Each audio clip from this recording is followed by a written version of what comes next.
Bismillahirrahmanirrahim.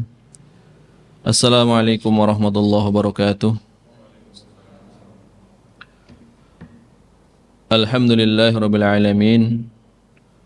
Wa asyhadu an la ilaha illallah wahdahu la syarika lah. Wa asyhadu anna Muhammadan abduhu wa rasuluh.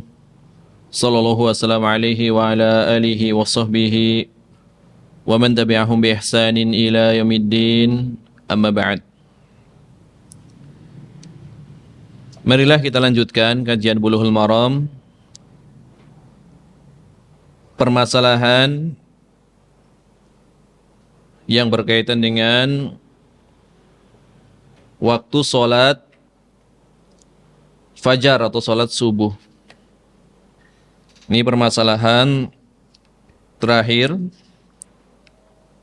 dari pembahasan waktu-waktu sholat 5 waktu atau waktu-waktu sholat yang wajib. Yang pertama berkaitan dengan waktu sholat fajar, waktu sholat subuh.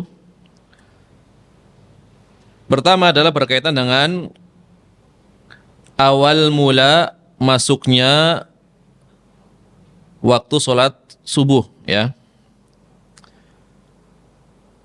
Maka para ulama menerangkan,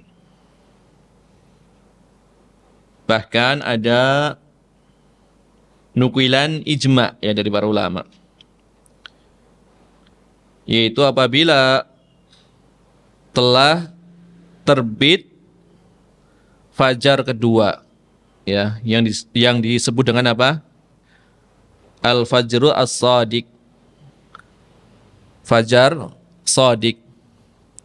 Nanti ada hadis khusus terkait dengan hal ini. Ya, tapi tidak mengapa, langsung kita bawakan di awal, ya. Jadi terbitnya fajar kedua, fajar shadiq. Maka dengan terbitnya fajar ini masuk pertama, ya, atau awal masuk waktu sholat subuh. Di antara dalilnya adalah yang telah kita bawakan di awal, riwayat yang lengkap dari Abu Musa al-Asy'ari, ya. Diterangkan tentang waktu sholat subuh. Imam Ibnu Hajar di dalam Bulughul Maram tidak membawakan, ya, dari sahabat Nabi Musa berkaitan dengan waktu subuh, hanya asar saja, ya. Kemudian hadis dari Abdullah bin Amr ini dibawakan oleh penulis di dalam kitab Bulughul Maram, ya. Waktu sholat subuh, min tulu'il fajri malam tatlu'i syamsu, dari terbitnya fajar, maksudnya fajar kedua, fajar shadiq, selama belum terbit matahari, ya.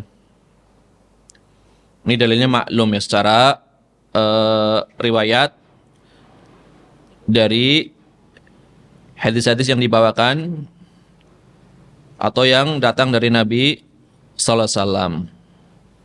Adapun tadi ada nukilan ijma, ya. Banyak yang menukil ijma yang menyatakan bahwasanya waktu subuh itu antara terbitnya fajar sampai terbitnya matahari. Berarti waktu awalnya adalah terbit fajar kedua, berakhir ketika terbitnya matahari. Ini dinukil ijma, ya. Banyak sekali ulama yang menukil ijma ini. Di antaranya Imam Ibnul Mundhir, ya, di dalam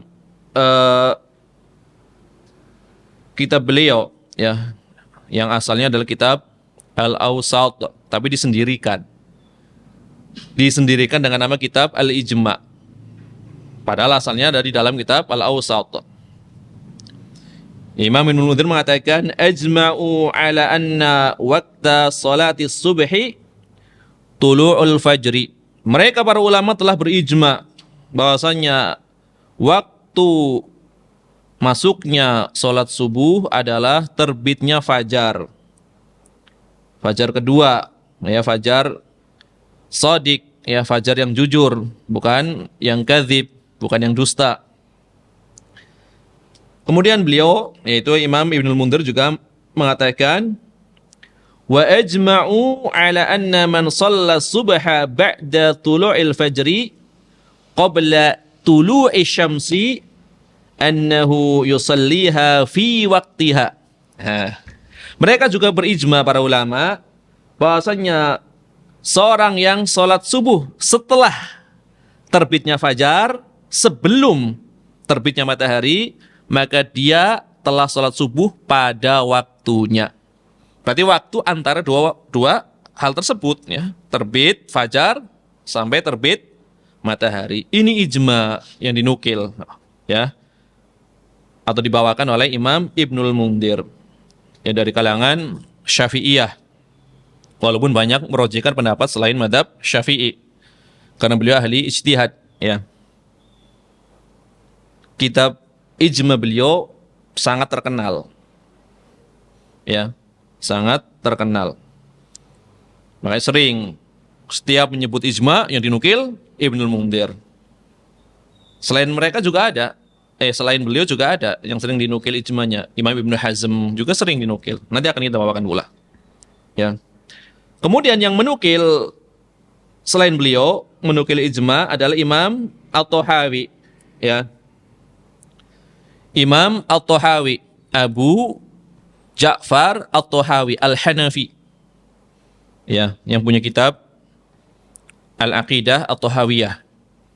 Beliau punya dua kitab besar berkaitan dengan athar, riwayat, sangat besar. Penjelasan tentang riwayat-riwayat. Pertama adalah kitabnya namanya Syarhu Mushkilil Athar, ini dipuji oleh para ulama. Yang kedua adalah Syarhu Ma'anil Athar. Beliau menukil ijma ini disebutkan di dalam kitab beliau, Syarhu Ma'anil Athar, ya, menerangkan tentang athar yang datang dari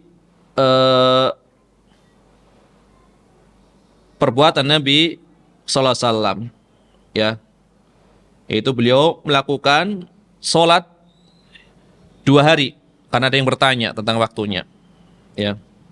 Kemudian panjang, kemudian beliau menulis atau menukil, dikatakan di ujungnya, kesimpulannya, wa hadza ittifaqul muslimin anna awwala waqtil fajri hina yatlu'ul fajru wa akhira waqtiha hina tatlu'ush syamsu. Sama kayak tadi. Maka ini menunjukkan kesepakatan kaum muslimin bahwasanya awal waktu subuh adalah ketika terbit fajar, akhir waktunya adalah ketika terbit matahari. Ini Imam At-Tahawi dari kalangan Hanafiyah menukil kesepakatan, ya, dari para ulama. Kemudian Imam Ibnu Hazm, tadi kita katakan beliau sering pula dinukil ijmanya.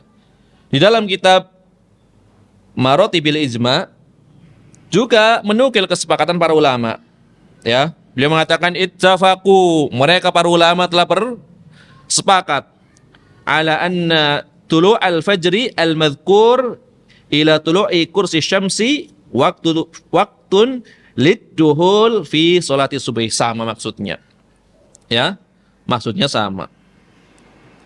Kemudian, ya, sebelum Imam Ibnu Hazm dari kalangan Malikiyah, berarti lengkap, ya. Ibnul Mundhir dari kalangan Syafi'iyah menukil ijma. Imam At-Tahawi dari kalangan Hanafiyah menukil ijma. Imam Ibnu Hazm dari kalangan Zahiriyah menukil ijma. Sekarang kalangan Malikiyah, guru beliau dari kalangan mazhab Malik juga menukil adanya ijma. Siapa guru beliau? Imam Ibnu Abdul Bar, ya. Imam Ibnu Abdul Bar juga di dalam kitab Al-Istidhkar, ya. Al-Istidhkar itu adalah salah satu syarah kitab Muwatta, syarah kedua beliau. Yang lebih banyak membahas tentang riwayat adalah syarah sebelumnya at-tamhid. Baik di tamhid maupun di al-istidkar sering dinukil adanya ijma. Imam Ibn Abdul Bar al-Maliki, beliau mengatakan, la khilafa baina ulama'il muslimin fi anna awwala waqti salati subhi tulu'ul fajri ala ma fi hadzal hadits, dan seterusnya. Sama maksudnya. Ya. Ini Malikiyah. Kurang satu berarti ya. Baru 4, ya. Yang kelima, Dzahiriyah kan udah masuk mazhab kelima. Sekarang dari kalangan Syafi'iyah, ya, atau dari kalangan Hambali belum ya? Ya, Syafi'i udah tadi ya. Ya.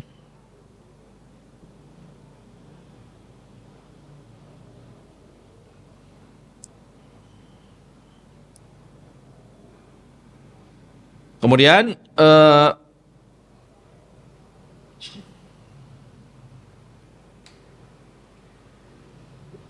udah kebanyakan nanti. Satu lagi aja. Imam Nawawi mengatakan ya di dalam kitab Al-Majmu', ajma'atil ummah ala anna awwala waqti subhi tulu'ul fajri as-sadiq wa huwa al-fajru tsani.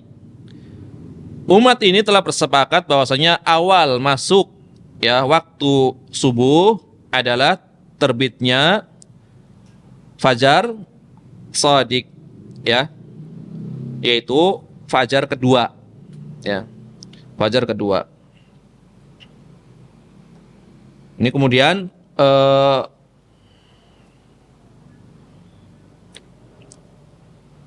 Imam Ibn Abdul Bar juga menukil tentang akhir waktunya, ya, di dalam kitab At-Tamhid. Kalau tadi dalam kitab Al-Istidkar. Intinya, ya, masih banyak ya lainnya yang menukil pernyataan ini, tapi kita cukupkan ini para tokoh yang paling sering dinukil ijma'nya, ya. Berarti tidak ada keraguan, ya.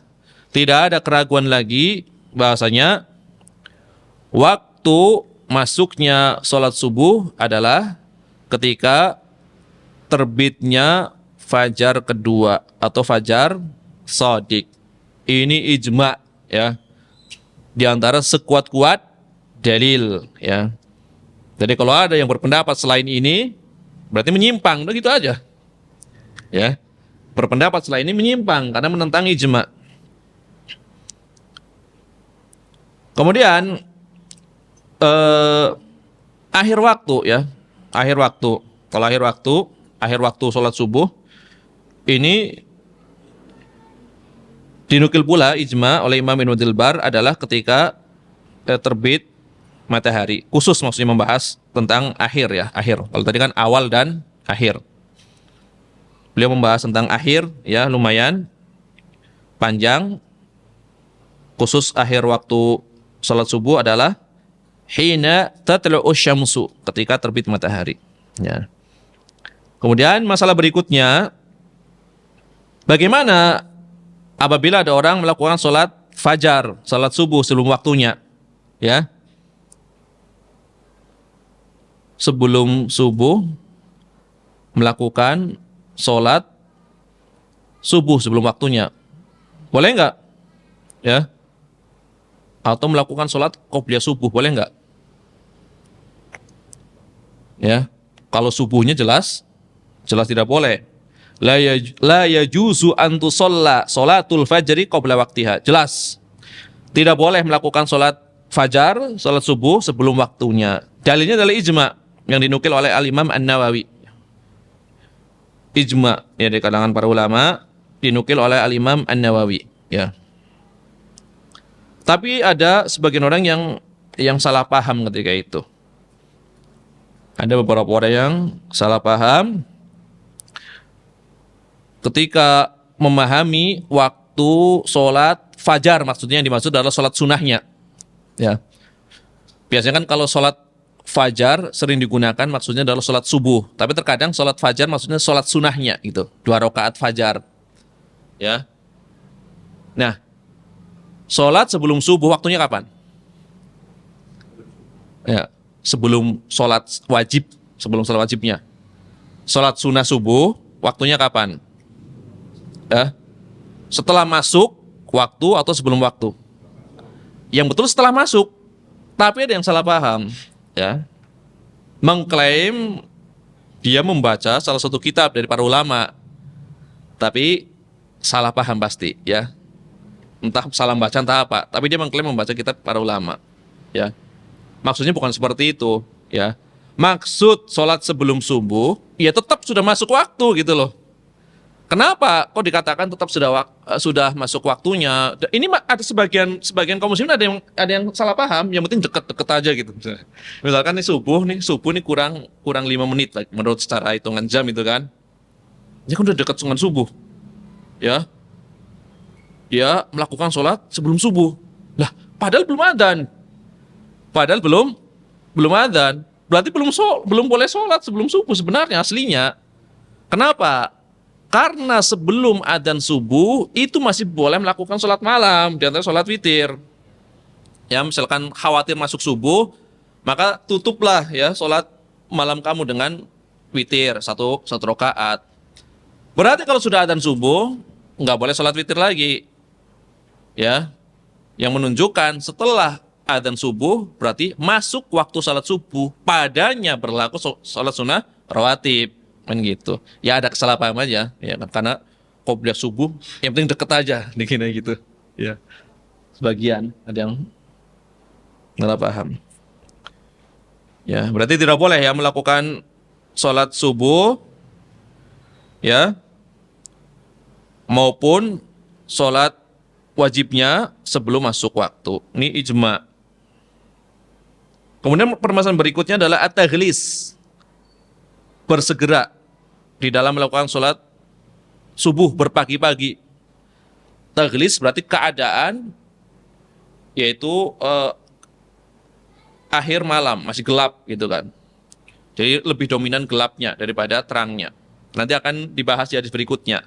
Ini kita lewatkan saja. Nanti ada hadis khusus mas ini. Apakah yang disunahkan berpagi-pagi atau diakhirkan? Kan khilaf di kalangan para ulama. Dua-duanya ada. Ya. Nanti akan datang pada pembahasan hadisnya, insyaallah taala. Kemudian masalah berikutnya adalah akhir waktu subuh. Ya. Kapan akhir waktu subuh? Dianggap ya seorang masih berada pada waktu sholat subuh. Maka sholat subuh itu waktunya terbentang ya sampai terbitnya matahari. Jadi sebelum terbit matahari masih dihitung waktu sholat subuh. Ya. Ini adalah madhab Hanafi. Ya. Sebagaimana disebutkan oleh Imam As-Sarakhsi di dalam kitab Al-Mabsut. Imam Syamsul A'immah gelarnya. Imam As-Sarakhsi yang di penjara di bawah tanah, sumur, kurang lebih 7 tahun. Di dalam kitab Al-Mabsut, beliau menyatakan ini. Ya, ini adalah madhab Hanafi. Beliau mengimlakan dari bawah. Jadi muridnya dari atas menulis. Gurunya di bawah mendiktekan dengan hafalannya. Kurang lebih 7 tahun, jadilah kitab Al-Mabsut perbandingan madhab. Lebih ke khilaf antara Hanafi dan Syafi'i, 30 jilid. Semuanya dari kepala, karena beliau nggak bawa apa-apa di bawah. Dikte saja. Ya. Beliau di penjara itu gara-gara fatwa yang tidak disukai oleh penguasa. Fatwanya bertentangan dengan keinginan penguasa. Ya. Akhirnya marah penguasanya, maka di penjara, di bawah tanah. Ya. Ini adalah di antara ujian yang diterima oleh para ulama ya. Ulama yang senantiasa membela al-haq. Jadi tidak gentar meskipun dihukum dengan hukuman yang berat. Kemudian nukilan ini juga disebutkan oleh Imam Al-Kasani ya di dalam kitab Bada'i'us Shana'i. Fikih madhab Hanafi, kitab Bada'i'us Shana'i. Imam Al-Kasani. Kitab yang sangat indah ya. Bagus sekali. Ya, kalau misalkan Pak Taufik dengar kajian madhab Malik, pengen jadi madhab Malik, mungkin antum kalau membaca kitab Bada'i'us Shana'i pengen jadi madhab Hanafi. Karena bagusnya cara membawakannya, pemaparan ya, dalil-dalilnya. Ya. Nama kitabnya sesuai ya dengan isinya. Bada'i'us Shana'i fi tartibis syara'i. Ya. Pernah kan kita bawakan kisahnya? Seorang syekh dari kalangan madhab Hanafi punya kitab fikih, belum ada yang mensyarah. Disyarah oleh muridnya yang bernama Al-Imam Al-Kasani. Saking puasnya, maka gurunya menikahkan putrinya dengan Al-Imam Al-Kasani. Itu. Ini adalah dari kalangan madhab ya Hanafi. Ya. Waktu sholat subuh terbentang sampai terbitnya matahari. Jadi sebelum terbit matahari itu masih waktu sholat subuh. Kemudian dalam madhab Hambali juga dinukil yang semisal oleh Imam Al-Mardawi ya di dalam kitab Al-Insaf. Kemudian di dalam kitab Kasyaful Kina oleh Imam Al-Buhuti. Al-Imam Al-Buhuti. Sekarang ada madhab Al-Buhuti. Hah? Iya. Ma'had Al-Imam Al-Buhuti, khusus belajar madhab Hambali. Ya. Al-Imam Al-Buhuti dari Mesir, pensyarah kitab-kitab fikih Hambali mutaakhir. Ya. Jadi beliau disebut sebagai ya syarihul madhab, pensyarah madhab. Ya. Kitab yang paling terkenal ketika itu di Saudi, fatwa ulama Saudi pasti berputar pada apa-apa yang disebutkan di dalam kitab Kasyaful Kina. Kasyaful Kina Anil Iqna. Al-Iqna adalah karya Imam Al-Hajjawi. Al-Iqna ya. Kitab fikih Hambali karya Imam Al-Hajjawi. Beliau penulis kitab Zadul Mustaqni. Ya, mufti Hanabilah di Damaskus, Syam. Kemudian kitab beliau, kitab Zadul Mustaqni, disyarah oleh Imam Al-Buhuti dengan nama kitab Ar-Raud Al-Murbi. Ar-Raudul Murbi. Ini populer sampai sekarang, dijadikan sebagai muqarrar di jamiah di Saudi terutama. Kemudian kitab yang lebih luas, kitab fikih tanpa dalil, tapi 4 jilid tanpa dalil. Berarti masailnya banyak sekali. Disyarah oleh beliau pula Imam Al-Buhuti dengan nama Kasyaful Kina. Maka kata Syekh Muhammad bin Shalih Al-Utsaimin, dahulu para ulama di Saudi fatwanya tidak keluar dari kitab atau dari apa-apa yang ada di dalam kitab Kasyaful Kina. Kasyaful Kina. Itu cetakan resmi Kementerian Saudi, itu dulu pernah mencetak kitab ini. Kurang lebih 15 jilid, lebih kayaknya 15 jilid lebih. Ya. Terus sekarang tidak dicetak lagi. Harganya, Masya Allah, mahalnya. Padahal cetakan lama, karena nggak diproduksi lagi. Ya. Kitab langka, Kasyaful Kina. Ya. Dari Kasyaful Kina ini nanti didapati kitab-kitab turunannya. Ini dinukil pula dalam madhab Hambali. Imam Al-Mardawi di dalam kitab Al-Insaf. Al-Insaf juga ajib juga kitab Al-Insaf ini. Belum ada kitab yang semisal di dalam madhab, bahkan di seluruh madhab, yang semisal kitab Al-Insaf cara menulisnya. Al-Qadi Alauddin ya, Ali Ibnu Sulaiman Al-Mardawi Al-Hambali. Kitab Al-Insaf adalah syarah dari kitab Al-Muqni. Imam Ibnu Qudamah Al-Muqni, Al-Insaf. Belum ada kitab yang ditulis dengan gaya semisal Al-Insaf. Kalau diterangkan susah. Antum lihat sendiri aja kayak apa, Tar. Ya. Kalau nggak mau beli kitab aslinya, PDF-nya. Al-Insaf fi ma'rifatir rajih minal khilaf. Nah, nama kitabnya. Lihat gaya nulis syarahnya seperti apa. Ya. Kata Imam Al-Mardawi berkaitan dengan waktu sholat subuh, as-sahih minal madhab, yang benar di dalam madhab, karena beliau adalah penyeleksi madhab Hambali mutakhirin, annahu laisa laha waktu darurah.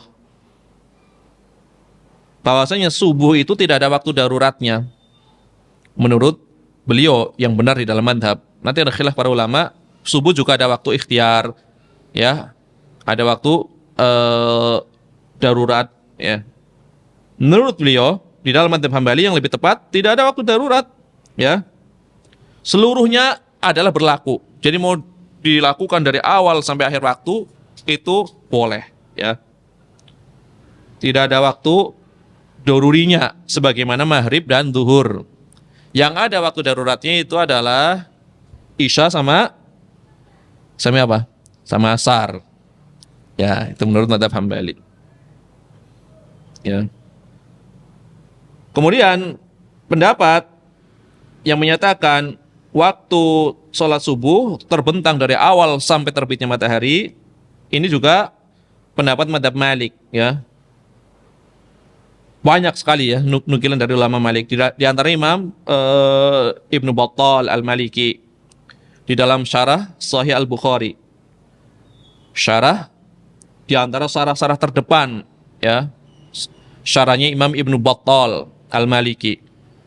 Belum ada Fathul Bari, belum ada Umdatul Qari, ya. Apalagi Irsyadus Sari belum ada. Ini sudah ada syarah terdepan Malikiyah, Imam Ibnu Battal Al-Maliki. Syarah yang bagus pula, ya. Dikatakan di antara syarah terdepan. Ini kalangan Malikiyah. Menukilkan, ya, pendapat yang semisal. Jadi waktunya adalah dari awal sampai akhir. Boleh semua digunakan untuk sholat subuh. Tidak ada waktu apa? Tidak ada waktu darurat, ya. Kemudian ulama Malikiyah yang lainnya, ini juga termasuk di antara para hufadz, ya, hafidnya orang-orang Malikiyah dari Andalus. Di antaranya adalah Imam Ibnul Arabi, ya, yang punya kitab Ahkamul Quran. Ahkamul Quran ada dua, Ahkamul Quran yang besar, Ahkamul Quran yang kecil. Nah, ini Imam Ibnul Arabi, ahli fikih Malikiyah. Bahkan sebagian, ya, masyaikh dari Jami'ah, masyaikh Libya dahulu dari kalangan Malikiyah, orang Mauritania, ya, Syekh Ashinkiti mengatakan, jika antum ingin tahu, ingin kenyang, ya, tentang permasalahan fikih, ya maka pelajari kitab karya dua orang ini. Kitab dua orang ini. Yang pertama adalah kitabnya Imam Ibnu Hazm. Ya, di antaranya adalah kitab Al-Muhalla. Kenyang dengan khilaf. Yang kedua adalah kitabnya Imam Ibnul Arabi. Nah, nanti bagaimana, ya, beliau beristidlal, menerapkan usul fikih luar biasa. Maka kitab syarah beliau, dua syarah muwattanya penuh dengan ilmu usul fikih. Imam Ibnul Arabi.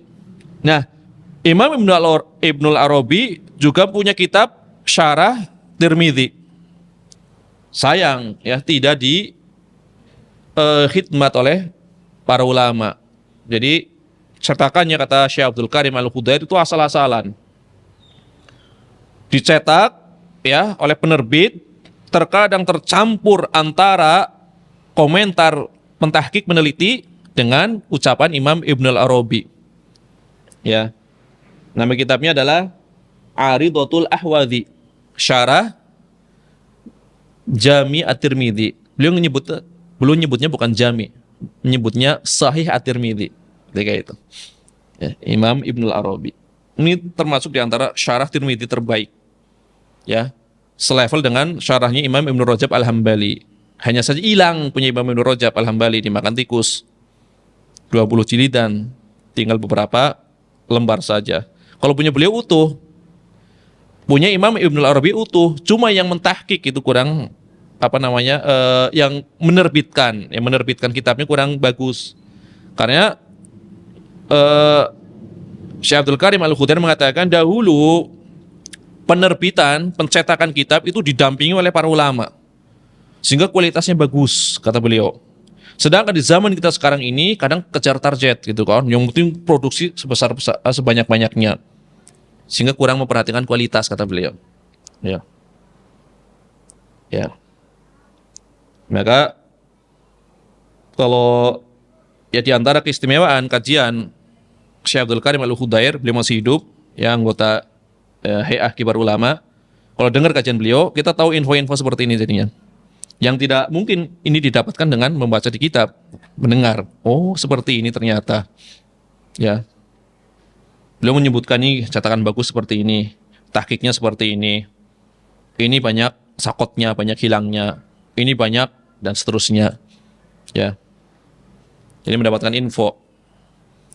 Karena beliau mempunyai maktabah terbesar di Saudi. Punya perpustakaan terbesar di Saudi. Syekh Abdul Karim Al-Khudair lengkap. Ya. Ya. Tentunya antum tidak pernah melihat mungkin fotonya. Karena beliau mengharamkan foto. Ya. Bahkan videonya pun hampir-hampir nggak ada, kecuali nggak sengaja ada orang yang mengambil gambarnya. Adapun kalau anaknya tuh bisa lihat fotonya sama videonya, karena anaknya membolehkan kan gitu. Ulama juga, sama kayak Syekh Abdul Razak. Syekh Abdul Razak fotonya, kemudian apa lagi, videonya pun tersebar. Ayahnya Syekh Abdul Muhsin Al-Abbad mengharamkan foto sama video. Ya. Tapi telah menghatamkan berapa kali Sahih Bukhari. Selesai dari awal sampai akhir, ulang lagi. Kemudian Nasai juga selesai. Kemudian Tirmidzi juga selesai. Abu Daud juga selesai. Sekarang baru mulai lagi Sahih Bukhari kalau nggak salah. Muslim juga. Muwatta juga. Ya. Hah? Syekh Abdul Muhsin Al-Abbad. Ya. Kalau Syekh Abdul Karim Al-Khudair Mensar Muwatta selesai dicetak baru ini, baru terbit mungkin bulan ini 5 jilid ya. Syarah Muwatta Imam Malik Syekh Abdul Karim Al-Khudair dari kajian beliau.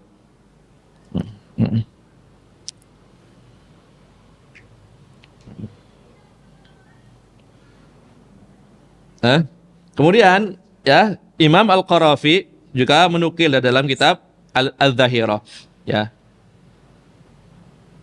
Ini adalah pendapat jumhur ulama ya dari kalangan salaf maupun khalaf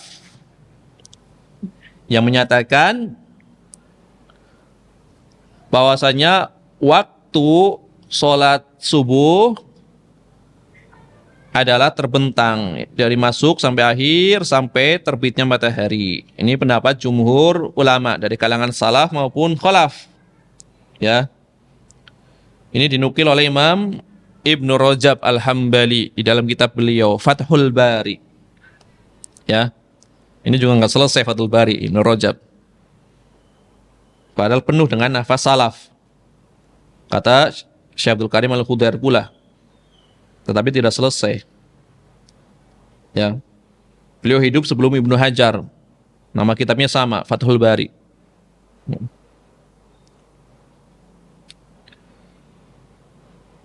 Kemudian Imam Ibnu Taimiyah juga memilih pendapat jumhur ini. Syekhul Islam Ibnu Taimiyah. Ya. Di dalam kitab beliau Syarhul Umdah. Syarah Umdatul Fiqih. Ketika beliau masih muda. Jadi masih hambali banget beliau di kitab ini. Karena masih muda. Baru 5 jilid beliau. Habis itu tidak diteruskan. Karena begitu banyak fitnah yang berkaitan dengan penyimpangan-penyimpangan akidah. Sehingga beliau mengatakan, kalau masalah fikih, selama nggak melanggar ijma itu ringan, silahkan antum taklid siapa saja nggak masalah. Adapun masalah akidah, maka harus benar-benar ya dibutuhkan perhatian yang lebih. Akhirnya beliau tinggalkan menulis kitab Syarah Umdah. Masih muda ketika itu. Kalau antum melihat Syarah Umdah, antum juga pasti akan takjub dengan isinya. Ya. Bagaimana kitab Umdatul Fiqih karya Imam Ibnu Qudamah dibentangkan oleh Syekhul Islam Ibnu Taimiyah. Kitab yang harusnya untuk kalau kita katakan level SD. Bahasa gampangnya gitu. Kan ada level SD, ada level SMP, ada level SMA, ada level kuliah. Ini bahasa gampangnya gitu. Ini kitab level SD, ya. Berarti satu pendapat saja. Ini dibentangkan oleh Syekhul Islam Ibnu Taimiyah dengan sangat luas sehingga menjadi level tingkat tinggi gitu loh pembentangannya. Yang menakjubkan di dalam kitab Syarah Umdah ini ketika memasuki bab yang berkaitan dengan puasa. Puasa kan sedikit babnya, lebih sedikit daripada sholat kan. Ini puasa loh, bayangin. Di bab puasa saja Syekhul Islam Ibnu Taimiyah itu membawakan ya lebih dari 1000 athar, 1000 riwayat. Bab puasa saja di dalam kitab Al-Umdah lebih dari 1000 riwayat. Sampai pentahkiknya itu kewalahan. Ini dapat dari mana Ibnu Taimiyah? Mungkin kitab-kitab yang aneh-aneh udah pada hilang gitu kan. Ya. Nah, sekarang dicetak dengan 5 jilid tebal. Syarhul Umdah. Ya, li Syekhul Islam Ibnu Taimiyah. Kemudian bagian kitab sifat sholat, kan ada kitab sifat sholat, itu diambil, dijadikan kajian khusus, ya, dikasih catatan oleh Syekh Shalih Al Fauzan, 1 jilid, bagian sifat sholatnya saja. Tuh, udah tercetak 1 jilid, ya. Syarah dari sifat sholat, Syarhul Umdah. Ya, antum pengen beli lagi nanti kitabnya. Tidak apa-apa. Kemudian pendapat ini juga dipilih oleh ulama-ulama setelahnya, Imam As-Sun'ani, Syekh bin Baz dan Syekh Ibnu Utsaimin. Ya. Ini adalah pembahasan tentang akhir waktu sholat fajar. Ya. Ya selesai ya berkaitan dengan waktu-waktu sholat. Ya.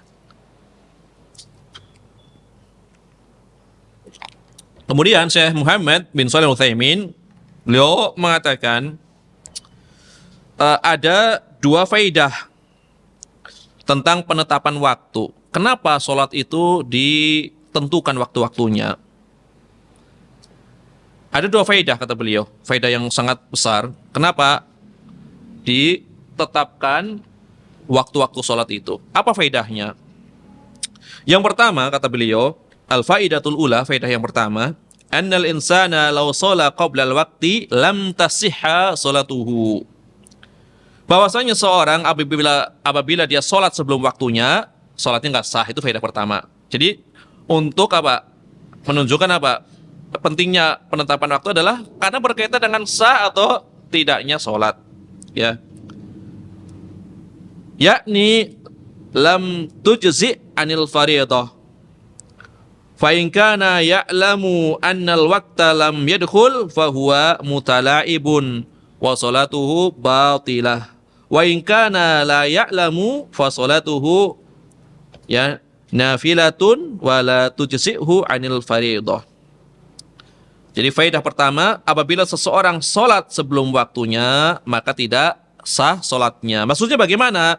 Yaitu tidak sah melakukan sholat wajib. Apabila dia mengetahui waktu belum masuk, malah sengaja sholat, berarti dia kan main-main. Jelas sholatnya batal. Apabila tidak tahu waktunya, misalkan ini udah waktu zuhur kayaknya. Intinya dia udah menganggap masuk sholat zuhur misalkan. Padahal belum waktu sholat zuhur. Ini sholatnya dianggap sholat sunnah. Karena dia nggak tahu.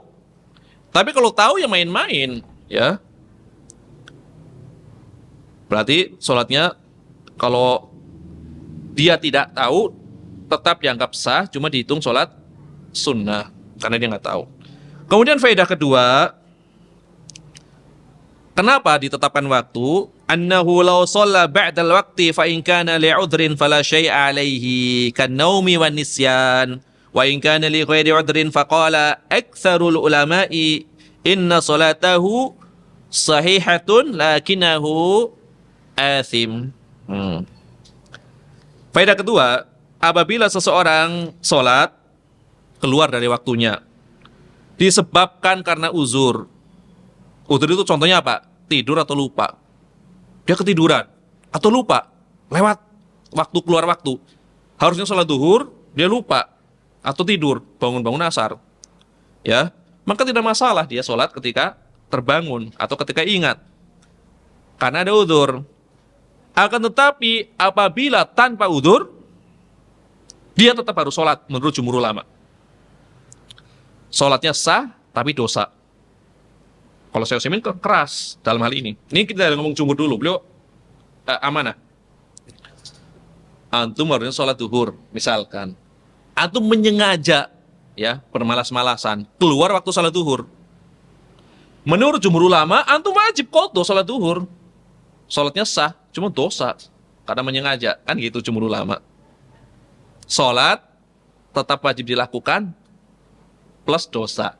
Sholatnya sah, maksudnya gugur kewajiban. Tapi dosa, karena keluar waktu. Kalau Syekh Utsaimin enggak. Kalau dia sengaja tanda udzur, ya, pertama jelas dosanya. Ya, ini dalil ancaman. Pertama jelas dosanya. Yang kedua, sholatnya enggak sah. Ya. Kalau tadi jumhur apa? Wajib sholat, sah, cuma dosa, gitu loh. Kalau Syekh Utsaimin enggak. Jelas berdosa. Ini kan udah tahu waktunya. Kenapa sengaja ya menunda sampai keluar waktunya? Dia berdosa, sholatnya tidak sah.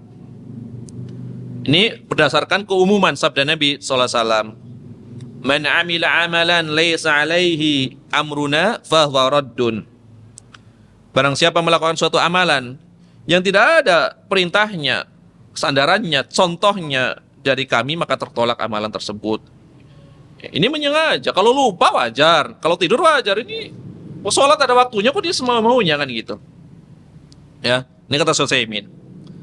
Kemudian, ya, juga berdasarkan firman Allah Ta'ala di dalam surat, ya, di dalam surat At-Tolak ayat yang pertama. Wa may yata'adda hududallahi faqad zalama nafsah. Barang siapa yang melanggar dengan sengaja batas-batas Allah, perintah-perintah Allah ada, larangan-larangan Allah itu dilanggar, ya. Ketetapan-ketetapan Allah itu dilanggar dengan sengaja. Faqad dzalama nafsah. Maka dia sungguh telah menzalimi dirinya sendiri, ya. Wal zalim la yumkinu an yuqbala minhu bal haqquhu an yuradda zulmuhu. Orang yang zalim tidak mungkin, ya, diterima darinya suatu amal, bahkan hak bagi orang yang berbuat zalim karena melanggar batas-batas atau apa-apa yang telah ditentukan oleh Allah, maka, ya, yang menyebabkan amalnya ditolak adalah kezaliman tersebut, yaitu pelanggarannya tersebut. Ini kata Syekh Utsaimin, berdalil dengan apa namanya? Dengan ayat di dalam surat At-Tolak ayat 1, kemudian firman Allah Ta'ala yang lain, wa may yata'adda hududallahi faulaika humudz zalimun. Surat Al-Baqarah ayat 229. Barang siapa yang dengan sengaja melanggar batas-batas Allah, ketetapan-ketetapan Allah, maka mereka itulah orang-orang yang zalim. Ya. Tapi jumhur ulama mengatakan, ya, jumhur ulama mengatakan harus diqadha, seperti itu, cuma dosa. Seperti itu. Dalilnya apa? Ya. Dalilnya adalah ketika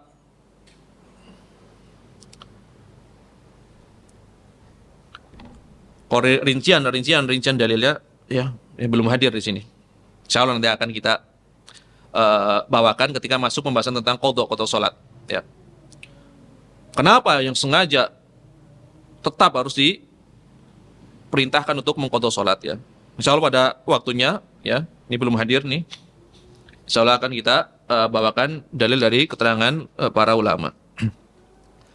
Kemudian ya, terakhir adalah berkaitan dengan ya fawaid atau pelajaran-pelajaran dari hadis ini. Ya, kita habiskan fawaid aja ya. Jadi pada pertemuan yang akan datang baru masuk ke hadis berikutnya. Ini fawaid dari Syekh Utsaimin lumayan banyak.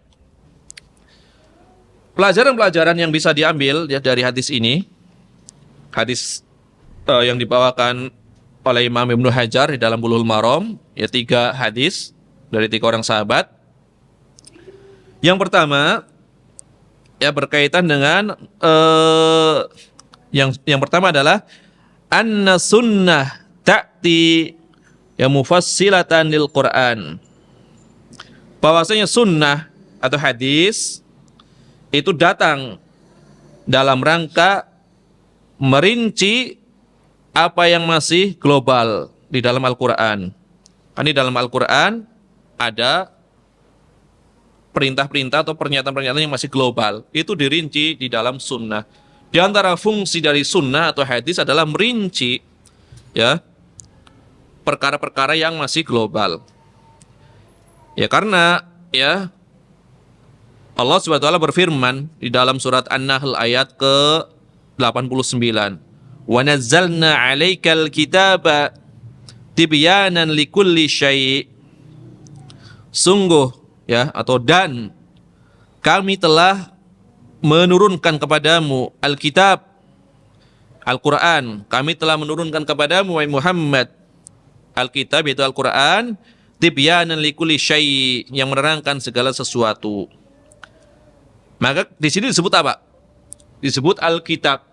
Disebut sendiri saja Alkitab. Maka kata Syekh Utsaimin, yashmalu as-sunnah. Berarti mencakup di dalamnya as-sunnah kalau disebut kitab. Ya, karena kan Nabi SAW diturunkan Alkitab, Al-Quran dan yang semisal bersama dengan diturunkannya Al-Quran itu as-sunnah. Maka kalau disebut satu saja Alkitab, berarti mencakup di dalamnya as-sunnah. Ya.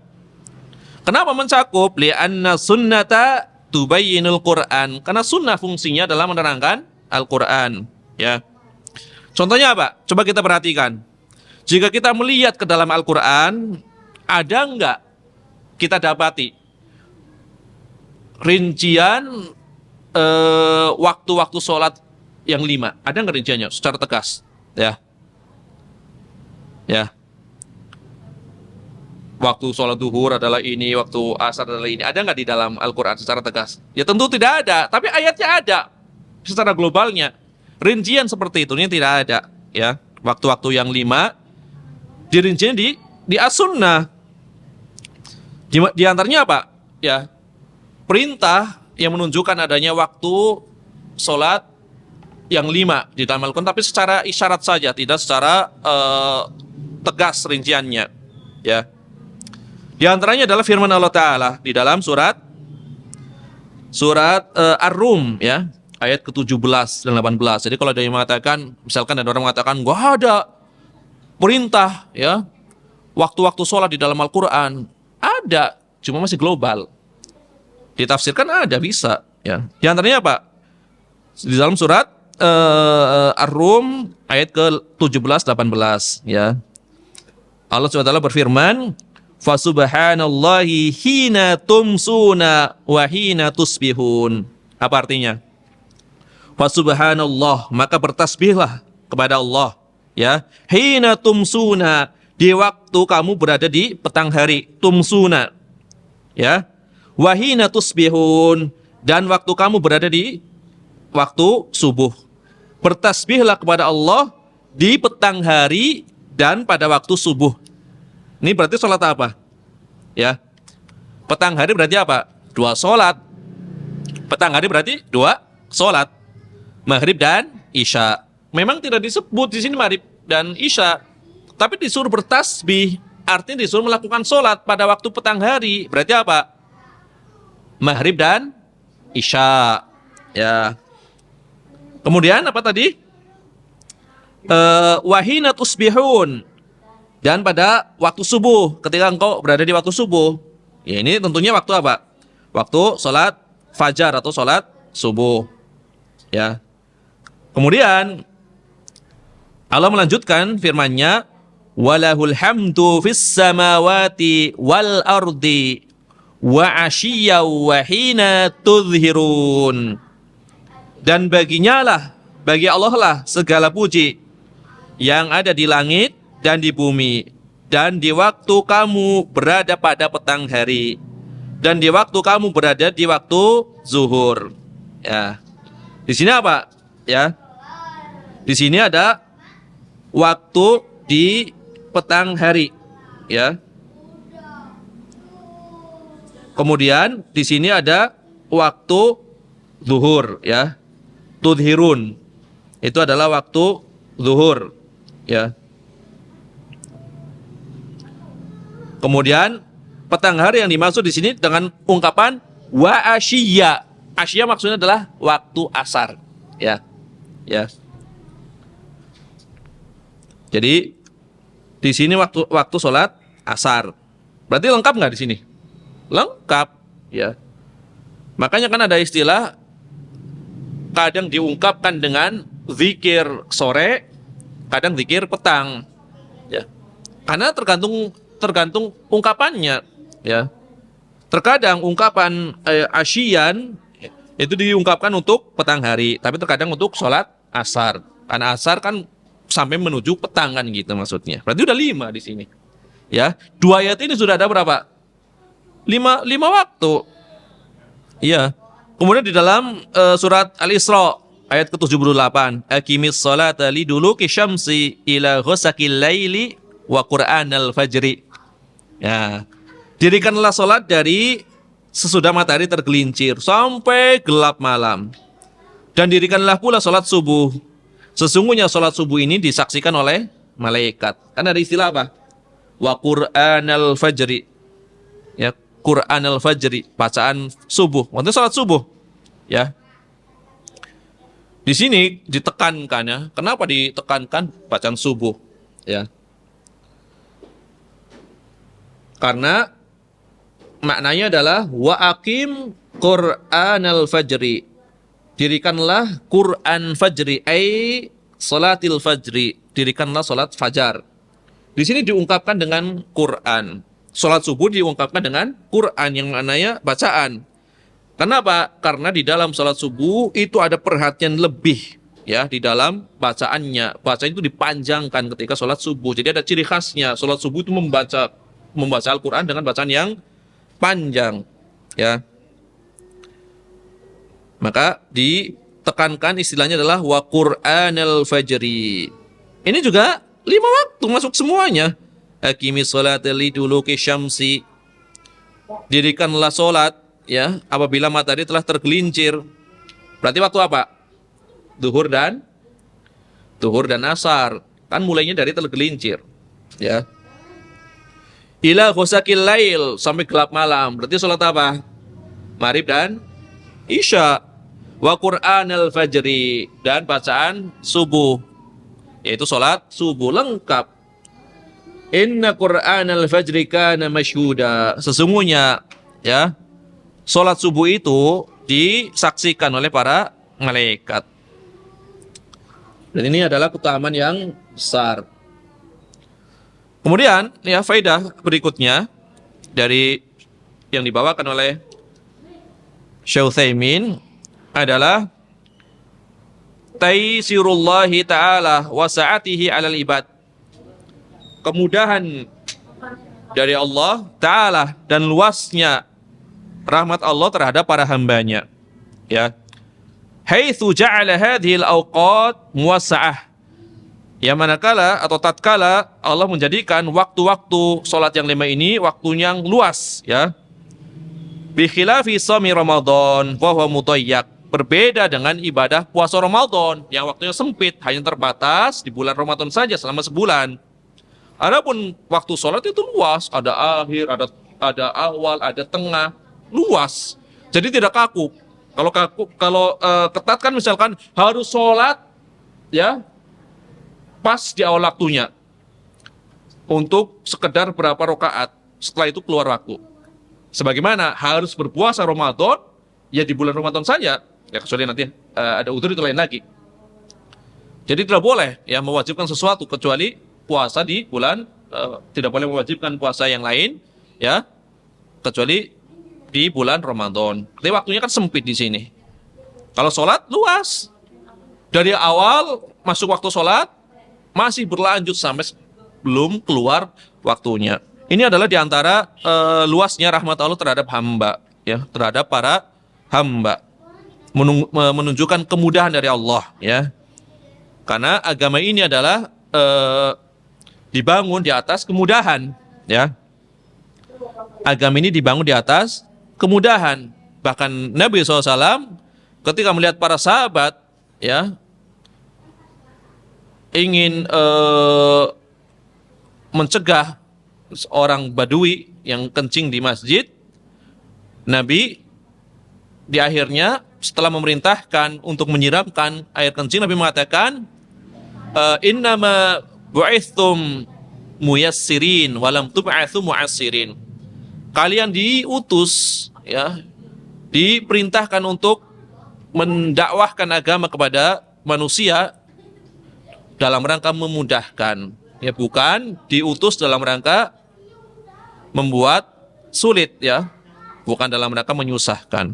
Ini adalah asas dasar Islam di atas kemudahan, ya.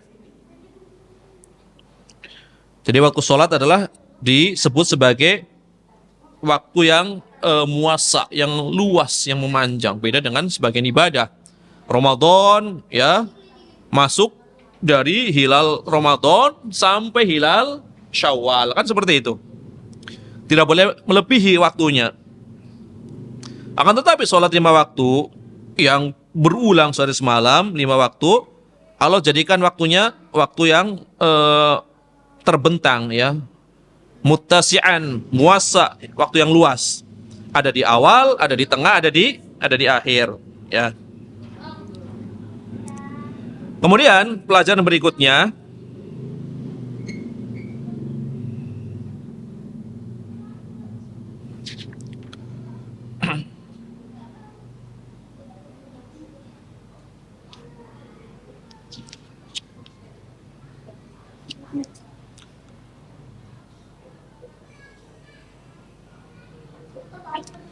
Syekh Utsaimin memberikan atau membawakan beberapa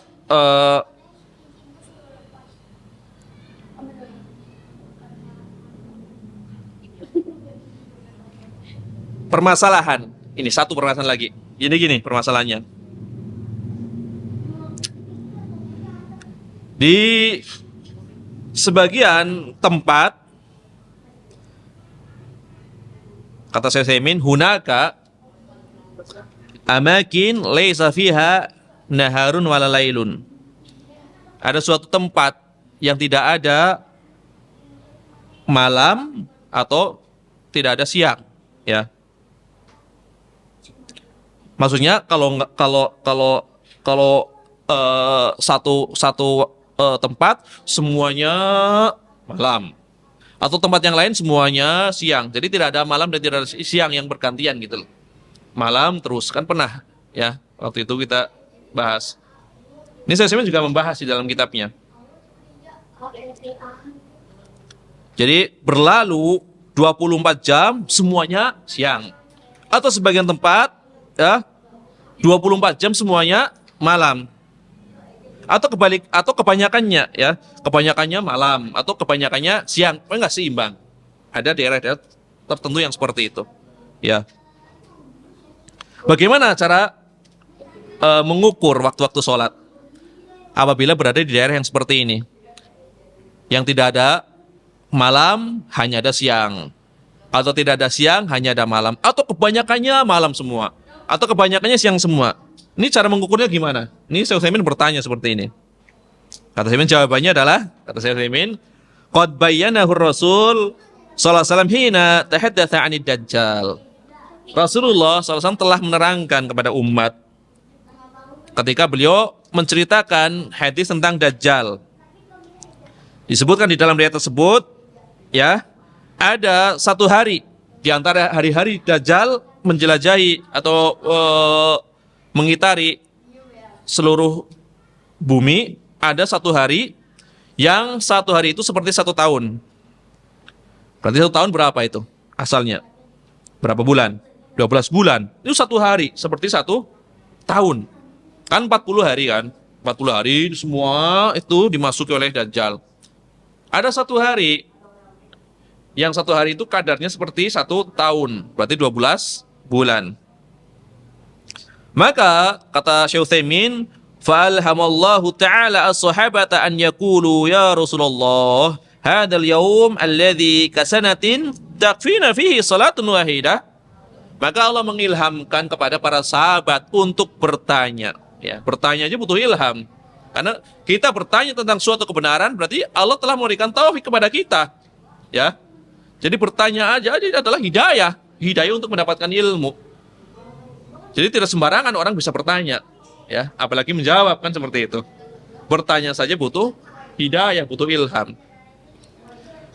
Maka kata Syekh Utsaimin, Allah mengilhamkan kepada para sahabat untuk bertanya kepada Rasulullah. Wahai Rasulullah, hari itu yang satu hari yang sama dengan setahun, apakah cukup ya kita melakukan sholat satu hari saja? Jangan sebagai satu hari, berarti sholatnya ya sholat satu hari saja, berarti apa? Ya sholat ya 5 waktu kan seperti itu. Berarti cukup sholat sekali saja, sekali waktu yang 5 itu saja, udah habis itu enggak, karena sehari. Maka Nabi menjawab, la, enggak cukup. Ya, uqduru lahu qadrahu. Enggak cukup, kira-kirakan saja, diperkirakan berarti. Berarti misalkan kebiasaannya dari subuh ke duhur berapa jam? Dikira-kirakan. Karena kan sehari seperti setahun, nggak cukup, ya. Kalau untuk melakukan sekali sholat saja, kata Nabi SAW, enggak cukup sekali sholat, harus kalian perkirakan waktu-waktunya, ya. Nah kata Syekh Utsaimin, wa ala hada, berdasarkan hadis ini, riwayat ini, fanaqulu, maka kita katakan, liman kanu fi makanin laisa fihi lailun wala naharun, fi hilali 24 sa'ah, uqduru lahu qadrahu, walakin mal mu'tabar fit takdir.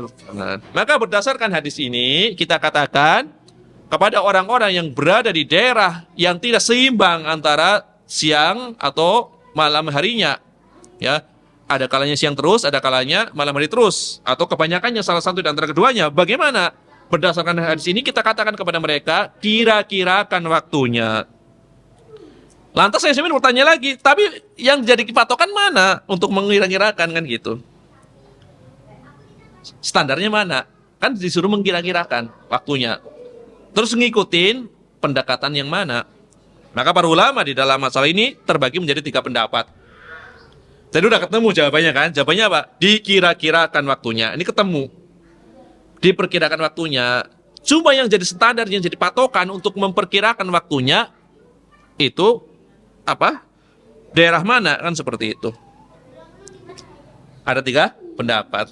Pendapat pertama, yang jadi patokan untuk memperkirakan adalah negeri terdekat.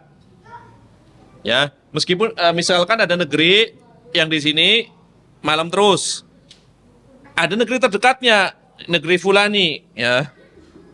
Maka yang dijadi patokan adalah yu'tabaru aqrabul bilad ilaihim fima fihi lailun wa naharun muttarid, ya.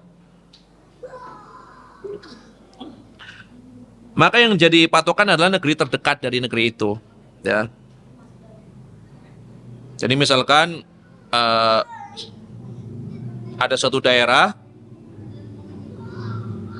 yang mempunyai waktu yang seperti ini, di sampingnya ada negara, ya, yang normal seperti itu. Maka ikuti negara itu yang paling dekat, ya. Ini adalah pendapat yang pertama. Kata Syekh Utsaimin, aqrabul aqwal. Ya, pendapat yang lebih dekat dengan kebenaran adalah ini. Jadi dia menjadikan, ya, negeri terdekat sebagai patokan, ya. Yu'tabaru aqrabul bilad ilaihim fima fihi lailun wa naharun, ya. Di sini adalah yang paling dekat dengan kebenaran. Ini pendapat pertama. Yang kedua, yu'tabaru al-wasat, ya. Yang jadi patokan bukan negara terdekat, bukan. Tapi yang jadi patokan adalah al-wasat, ya, pertengahan. Maksudnya apa? Maka dijadikan dari 24 jam itu dibagi dua. Untuk siangnya 12 jam, ya. Untuk malamnya juga 12 jam. Nah, ini itu diukur apa namanya? Berdasarkan pertengahan dibagi dua waktunya gitu. Siang terus berarti bagi dua. Separuh dianggapnya untuk siangnya. Jadi ngitungnya seperti itu. Separuh dianggap untuk malamnya. Meskipun siang terus. Ya. Dibikin dua, ya. Dibagi dua, ya. Kemudian pendapat yang ketiga yang jadi patokan adalah waktu Mekah, kayak gitu. Ya, yang ketiga. Yang jadi patokan adalah waktu Mekah. Karena apa? Karena Mekah adalah Ummul Qura, ya. Sebagaimana datang di dalam Al-Qur'an surat Asy-Syura, wa kadzalika auhayna ilaika Qur'anan Arabiyyan litungdzira ummal qura wa man haulaha. Dan demikianlah kami wahyukan kepada engkau Al-Qur'an dengan bahasa Arab agar engkau memberikan peringatan kepada Ummul Qura, ya.